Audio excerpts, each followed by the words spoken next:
O dimensionamento do sistema propulsivo da embarcação exemplo baseou-se na faixa de potência de motores elétricos automotivos. Há muitos ônibus e caminhões trabalhando com motores elétricos na faixa de 300 kW. Menor custo, sobressalentes e mão de obra abundante. Eu sou Alessandro Barile, engenheiro naval e civil. Caso alguma imagem ou vídeo desta apresentação seja de sua autoria e você se sentir prejudicado, por favor me avise pelo e-mail barile@hotmail.com.br e eu retirarei imediatamente da minha apresentação. Não construa a embarcação exemplo sem autorização por escrito do autor. Tem direitos autorais. Não copie, não critique, desenvolva seu próprio projeto. E o propulsor? Qual propulsor a escolher? Este gráfico mostra as faixas de aplicação e a eficiência dos diversos propulsores. Por exemplo, o hélice convencional apresenta a maior eficiência, mas para baixas velocidades. O hélice aéreo e induto só é aplicável a partir de 70 nós. O sistema de jato propulsão tem baixa eficiência e não é aplicável para baixas velocidades. Lembrar que, embora o sistema de jato propulsão tenha menor eficiência, este sistema elimina do casco muitos apêndices, como eixo, pé de galinha, lemes, e que costuma aumentar a resistência ao avanço em até 20% do valor de casco nu. A embarcação contará com 4 grupos geradores, posicionados no convés principal bem acima do propulsor.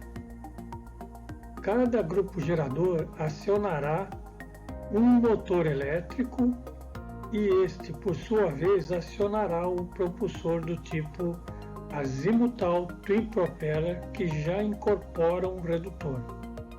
A princípio escolhemos o sistema azimutal, pois dispensa uma série de apêndices, pés de galinhas, linhas de eixo, mancais, redutor, leme, madre do leme, sistema de governo, etc. Fácil de instalar e remover, inclusive com a embarcação flutuando. Também escolhemos o Twin Propeller, pois apresenta alta eficiência. Vamos trabalhar com diâmetro reduzido do hélice para baixo calado. Dimensionamento do sistema propulsivo. Metodologia adotada: estimar a resistência ao avanço por algum método tecnicamente reconhecido. Com base na resistência encontrada para a velocidade de projeto, estimar o propulsor pelo método da cavitação de Keller. Maior diâmetro, menor número de pás e menor área expandida levam ao melhor propulsor. Traçar as curvas do hélice estimado, KQ, KT, eficiência J, e a curva de resistência à propulsão variando a velocidade. Se tivermos uma ideia do motor e redutor que será utilizado, no nosso caso vamos tentar manter um limite em 300 kW, tecnologia, muitos motores elétricos instalados em ônibus e caminhão com acionamento elétrico. Traçar a curva KQ do motor sobre as curvas do hélice estimado. A partir da curva KQ do motor, encontrar a curva KT do hélice versus o motor estimado. Plotar a curva KT do casco sobre as curvas do hélice estimado. E a intersecção da curva do casco sobre a curva KT do hélice versus o motor é o hélice calculado. Vamos estimar a resistência à propulsão pelo método de Altrop-Melling. Vamos preencher a tabela com dados obtidos a partir de planilhas, curvas hidrostáticas da nossa embarcação. Vamos adotar o fator de forma para seções em V, menos 10, e vamos estimar uma hélice inicial. Nós temos 8 propulsores, cada propulsor são 4 no total, um twin propeller 8, um diâmetro de 1.1, 4 pás, passo diâmetro 1 e uma área expandida 0.7. Apenas uma estimativa inicial. Vamos ver os apêndices que nós temos nesse casco. Nós temos a rabeta, nós temos o boço do eixo da madre, tá certo? E nós temos os apêndices externos, que são os olhos de boi, que suportam o azimutal. Os limites de aplicação para o método de Altrop-Melling estão abaixo. Nós estamos falhando um pouquinho só no FN, Fluid Number. 11 nós é um pouquinho baixo, o Fluid Number é muito baixo, mas está bem próximo do valor, 0.22 para 0.24. E a relação, a razão de boca pelo calado é muito alta. É uma razão própria para esse tipo de barco de baixo calado. Mas sabemos o seguinte, que para valores baixos de Speed Length Ratio, a influência dessa forma é pequena. O principal é a resistência de fricção do casco. Todos os dados apresentados nas tabelas foram obtidos pelo método Altrop-Melling. Demos uma margem de 10% nos valores de resistência e para Speed Length Ratio maior que 0.9, aumentamos um pouco mais essa margem de segurança devido à nossa incerteza de cálculo. Abaixo também apresentamos a simbologia para as parcelas de resistência encontradas. Plotamos a curva de resistência em função da velocidade. Vamos inicialmente trabalhar com hélices B-Trust e as séries são válidas dentro dos seguintes parâmetros. Vamos utilizar o método de Keller para a primeira estimativa de área mínima expandida. Chegamos ao primeiro hélice, número de pás 3, diâmetro selecionado 1.1 metro, número de hélice 8, são 4 conjuntos bihélices, e uma área expandida mínima de 0.216. Estimativa preliminar de equipamentos. STP-150 da Shuttle, 330 kW a 1800 RPM, Twin Propeller. Grupo gerador da Caterpillar, 340 kW, trifásico, 60 Hz. Motor elétrico da WEG, com 275 kW, que vai a 374 kW, e a rotação vai de 1560 a 2900 RPM. Tabela resumo dos equipamentos selecionados preliminarmente.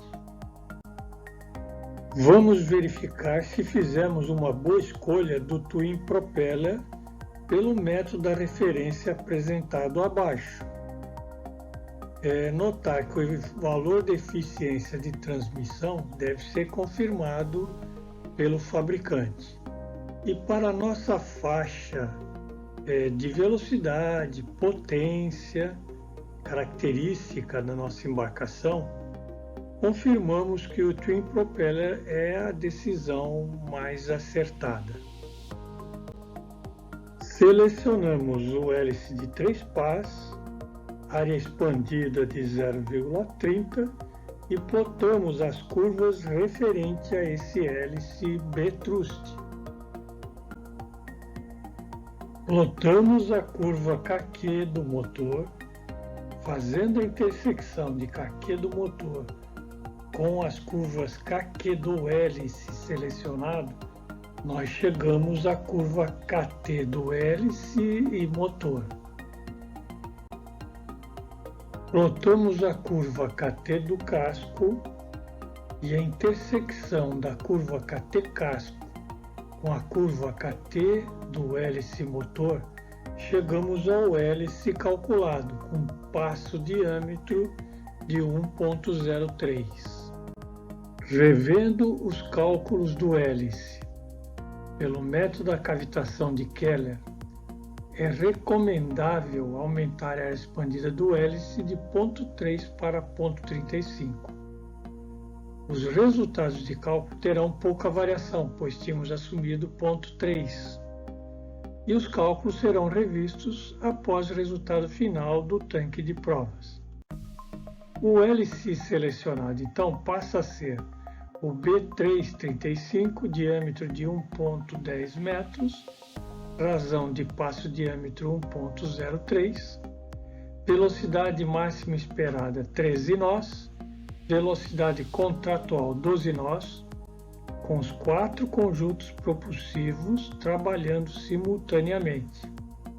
O motor elétrico vão ser 4 motores elétricos, um para cada azimutal, de 275 kW por 1560 RPM, 2 hélices por motor e a rotação do hélice em torno de 463 RPM. Plotamos as novas curvas características do hélice projetado e acrescentamos as equações de tendências de KT e KQ.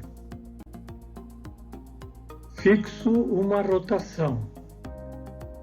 Aqui com essa equação nós temos a rotação do hélice, com a rotação fixa, diâmetro do hélice e coeficiente de esteira conhecidos, variando a velocidade, calcula-se J, KT e RT para cada velocidade, conforme equações abaixo.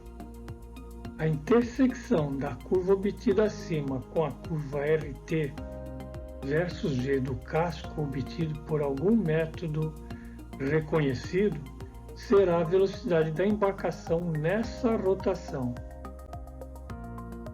Conhecida a curva de velocidade por rotação, obtida no item anterior, para cada par de rotação e velocidade, obtém-se J, KQ e PB por hélice, conforme equações abaixo.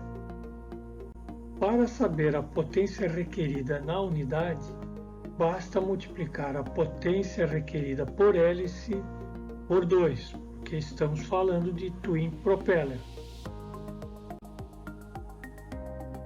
Alternativa de propulsão para águas rasas, instalado no fundo da embarcação com a parte inferior faceando o casco. É uma solução alternativa e objeto de outra apresentação. Nesse caso seria a SPJ-82 com 280 kW. É importante notar que o sistema de hidrojato se aplica para embarcações de alta velocidade. Entretanto, este equipamento em específico da Shuttle é para baixas velocidades, máximo 14 nós, conforme informações do fabricante. Vamos ver como é o sistema elétrico simplificado de uma propulsão elétrica. Esta embarcação vai contar com vários profissionais altamente qualificados, engenheiros navais, engenheiros elétricos e mecânicos, com muito conhecimento e experiência na área naval, além de técnicos e projetistas. Vamos considerar que o nosso motor de propulsão é em corrente contínua. Nós vamos ter um grupo de baterias, uma chave, o motor elétrico em corrente contínua e o propulsor. Vamos ver agora como fica se o motor de propulsão for de corrente alternada. Eu tenho um grupo de baterias, um transformador que vai me transformar a voltagem do grupo de baterias para a voltagem que eu vou trabalhar, uma chave um inversor de frequência com frequência variável, um motor elétrico em corrente alternada e o propulsor. Vamos ver agora um sistema elétrico considerando outros consumidores em corrente contínua e corrente alternada, além do motor elétrico em corrente alternada, motor elétrico de tração, motor elétrico de propulsão. Nós temos o grupo de bateria, transformador, chave, inversor de frequência, motor elétrico e propulsor, como já vimos anteriormente. As baterias vão alimentar um barramento em corrente contínua. Esse barramento vai alimentar um outro transformador, transformando a voltagem que eu tenho no barramento para a voltagem que eu vou trabalhar nesse barramento auxiliar de corrente contínua, que vai me alimentar vários consumidores. Eu também vou ter uma chave que vai alimentar um inversor de frequência de corrente contínua para corrente alternada, vai me alimentar um barramento de corrente alternada e que, por sua vez, vai me alimentar uma série de consumidores em corrente alternada. No diagrama elétrico de bloco simplificado do sistema propulsivo da nossa embarcação exemplo, nós temos para bombordo o propulsor azimutal de bombordo, o mesmo diagrama do que já vimos anteriormente. Um barramento em corrente contínua que vai fazer a distribuição para os consumidores em corrente contínua numa determinada voltagem, os consumidores em corrente contínua em outra voltagem e os consumidores em corrente alternada. Vamos acrescentar aqui somente um retificador que vai levar corrente para carregar as baterias de emergência que estarão instaladas na casa de comando. Vamos instalar também uma tomada de energia de terra com transformador, corrente alternada para corrente contínua e uma chave para o barramento principal. E como o nosso sistema é um sistema híbrido, nós vamos colocar um motor de combustão interna acionando um grupo gerador. O grupo gerador, que é em corrente alternada, vai transformar energia alternada em energia contínua, com transformador para a voltagem que eu quero e alimentar o barramento em DC. E com uma chave que deverá normalmente ficar aberta, vai alimentar todos os consumidores de boreste no caso de falha do sistema principal de bombordo. Estes são os equipamentos JEG para tração elétrica utilizados hoje em caminhões e ônibus. Motor de tração e o inversor de frequência para tração veicular. Exemplo de um ônibus de tração elétrica, característica dos equipamentos utilizados nos ônibus. E esse é um esqueminha básico da tração elétrica. Nós temos um conjunto de bateria, um inversor para tração elétrica e um motor de tração elétrico. Exemplo de caminhão com tração elétrica, e as baterias podem ser carregadas em 80% da carga máxima em até 45 minutos. Temos aqui o grupo de baterias, o tanque de água para refrigeração das baterias, o gerenciador de voltagem das baterias e o gerenciador da instalação elétrica. O inversor de frequência e o motor elétrico de tração. Deixo aqui uma pequena bibliografia para quem quiser se aprofundar sobre o assunto. Esse trabalho tem a única intenção de apresentar a ciência que está por trás do projeto de embarcações e procedimentos de cálculo para engenheiros navais, formandos de engenharia naval e autodidatas, sem nenhuma pretensão acadêmica. Se gostaram, inscrevam-se no canal da Engenharia Naval e indiquem a seus amigos.